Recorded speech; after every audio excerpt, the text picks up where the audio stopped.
আসসালামু আলাইকুম, welcome back to my channel. সম্মানিত ভিউয়ার্স, আমি আজ তৈরি করব মাছের কোপ্তা কারি। আমি এখানে বড় বড় সাইজের মাছ নিছি, গোস্তওয়ালা মাছ। গোস্তওয়ালা মাছ দিয়ে এই কোপ্তাটা খুব ভালো হয়। তো আমি কোপ্তা কারি তৈরি করার জন্য এখানে আমি মাছ নিছি, 5 পিস মাছ নিলাম। আমি প্রথমে মাছটা একটু সিদ্ধ করে নেব। কোপ্তা কারি তৈরি করার জন্য আমি এখানে যে যে উপকরণ ব্যবহার করব, আমি এই উপকরণগুলি বলছি একবার, তারপরে রান্না করার সময় দেখিয়ে দিব। মাছ তো লাগবেই, বড় বড় সাইজের মাছ নিলাম 5 পিস। এরপরে লাগবে আলু, মাঝারি সাইজের 2টা আলু আমি এখানে ব্যবহার করব। কোপ্তাটা একটু সফট হবে, নরম হবে, সেজন্যে খেতে ভালো লাগবে। ব্যবহার করবো গোলমরিচ গুঁড়া আধা চা চামচ, লবণ 1 চা চামচ, তেজপাতা 2টি, এলাচ 1টি, দারুচিনি 2 টুকরা, 2 চা চামচ নারিকেলের পেস্ট, 1 চা চামচ পেঁয়াজের পেস্ট, আধা চা চামচ করে হলুদ গুঁড়া, মরিচ গুঁড়া, ধনিয়ার গুঁড়া, জিরার গুঁড়া। গুঁড়াগুলা সব আধা চা চামচ করে। চলুন তাহলে শুরু করি। আমি আলুটা সিদ্ধ করে নিব, আর মাছটা প্রথমে একটু লবণ দিয়ে সিদ্ধ করে নিব। কড়াইয়ের মধ্যে পানি দিলাম, দেব একটু লবণ। এখন আমি মাছটা দিয়ে দিব। মাছটা সিদ্ধ করতে দিয়ে দিলাম। মাছের কোপ্তা তৈরি করার জন্য কাঁটা ছাড়া মাছ নিলে সবচেয়ে ভালো হয়। আমার এটা কাঁটা ছাড়া মাছ। মাছটা সিদ্ধ হয়ে গেছে, আমি নামিয়ে ফেলবো। এখানে আলুটা সিদ্ধ করে নিব। মাছটা একটু লবণ দিয়ে সিদ্ধ করে কাঁটা ছাড়িয়ে নিচ্ছি, কাঁটাটা বেছে নিয়ে আসলাম। আর একটু কাঁচামরিচ দিয়ে দিলাম মাছটার মধ্যে। করার জন্য আমার লাগবে আলু। আমি এখানে মাঝারি সাইজের 2টা আলু সিদ্ধ করে ম্যাশ করে নিছি। আর লাগবে পেঁয়াজ কুচি। কোপ্তাটার মধ্যে একটু মিষ্টি ফ্লেভারের জন্য একটু নারকেল বাটা ব্যবহার করব। এটা হলো নারকেলের পেস্ট। এখানে একটু গোলমরিচ গুঁড়া আর লবণ। আর এখানে আছে আধা চা চামচ আদা রসুনের পেস্ট আর 1 চা চামচ পেঁয়াজের পেস্ট। এখানে টমেটো সস ব্যবহার করব রান্না করার সময়। লাগবে একটা ডিম। আর এখানে আমার 3 রকম মশলা: হলুদ গুঁড়া আধা চা চামচ, জিরার গুঁড়া আধা চা চামচ, ধনিয়ার গুঁড়া আধা চা চামচ, আর মরিচ আধা চা চামচের একটু কম। আমরা জাল কম খাই, সেজন্য একদম হালকা মরিচ নিলাম। প্রথমে আমি মাছটা রেডি করে নিব। এর মধ্যে আমি একটা কাঁচামরিচ কুচি করে দিয়ে দিচ্ছি। এখন দিব 1 চা চামচ নারিকেলের পেস্ট, একটু লবণ দিলাম আলুটা দেওয়ার জন্য, আর একটু গোলমরিচ গুঁড়া। পেঁয়াজ কুচিটা দিয়ে দিব, আলুটা দিয়ে দিব। আমি এখন এগুলো সব একসাথে মেখে নিব। বাটিটা ছোট হয়ে গেছে, আমি ট্রান্সফার করব বাটিটা। আমি এটা এখানে ঢেলে নিব।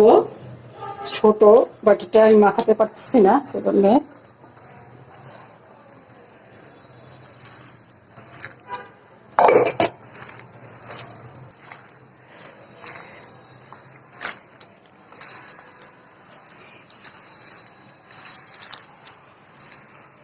এটা মাখানো হয়ে গেছে। আমি এখানে ডিমটা ব্যবহার করব। ডিমটা দিয়ে দিব। এখন একটুখানি আদা রসুনের পেস্ট দিব। আমি ডিমের সাদা অংশটা দিব, হলুদ অংশটা দিব না।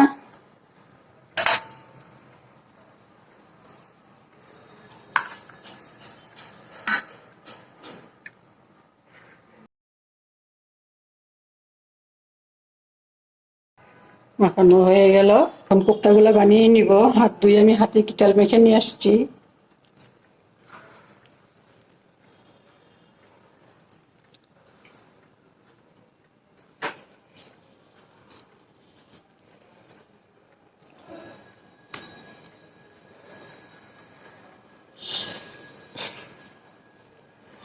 আমি এই সাইজের করে সবগুলা বানিয়ে নিব।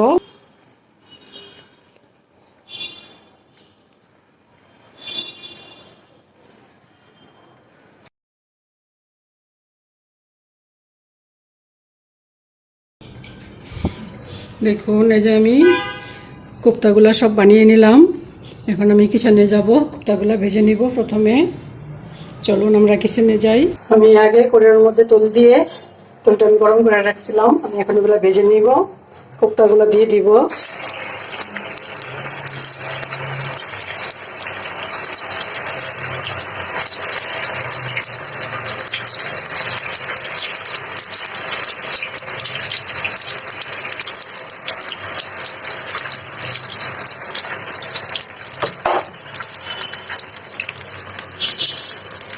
দিয়ে দিলাম অর্ধেকগুলো, এটা হতে থাক। আমি এখন চুলার আঁচ একদম লো করে দিব, তা না হলে আমার উপরে লাল হবে, ভিতরে কাঁচা থাকবে। যদিও আমি আলু মাছ সবই আমার সিদ্ধ করা। আমি একটু উল্টিয়ে দিব।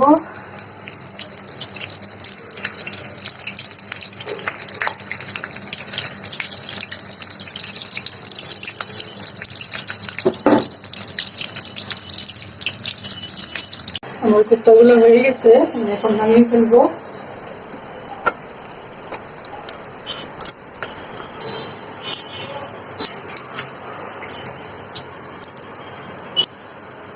বাকিগুলো দিয়ে দিব।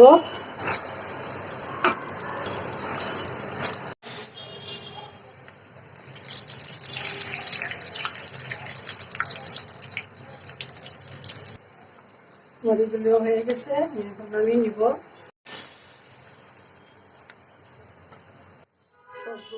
সবগুলো কোপ্তা আমি ভেজে নিলাম, এখন রান্না করব। আমি কড়াইয়ের তেলগুলা আলাদা করে ফেললাম। এখন আমি এটার মধ্যে কোপ্তা কারিটা তৈরি করব। দিব তেল, দিব এক মুঠো পেঁয়াজ কুচি। পেঁয়াজটা একটু ভেজে নিব আমি। এখানে বেশি মশলা আমি দিব না, 2টা তেজপাতা ছোট, একটা এলাচ আর একটা দারচিনি। পেঁয়াজটা ভালো হয়ে গেছে। আমি এখানে একটু টমেটো সস দিব, প্রায় 2 চা চামচের মতো হবে। আমি এখানে টমেটো সস দিলাম টেবিল চামচে 2 চামচ। দিব একটু পানি, দিব 1 চা চামচ পেঁয়াজের পেস্ট, দিব 1 চা চামচ নারকেলের পেস্ট, ধনিয়ার গুঁড়া আধা চামচ, জিরার গুঁড়া আধা চামচ,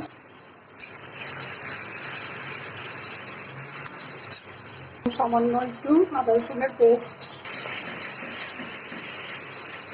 দিব গোটা গোটা কাঁচামরিচ, দিব পানি।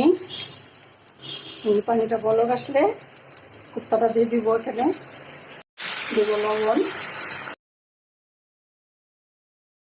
আমি এখন কুপ্তাটা দিয়ে দিব।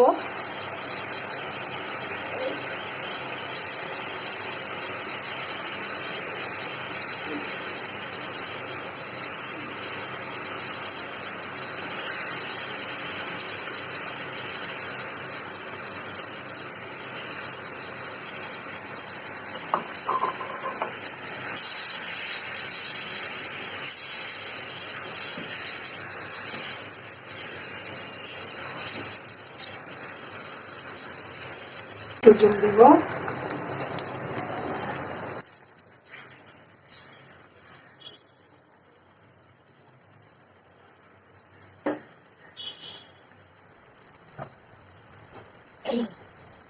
হয়ে গেছে, কিছু অফ করে দিব।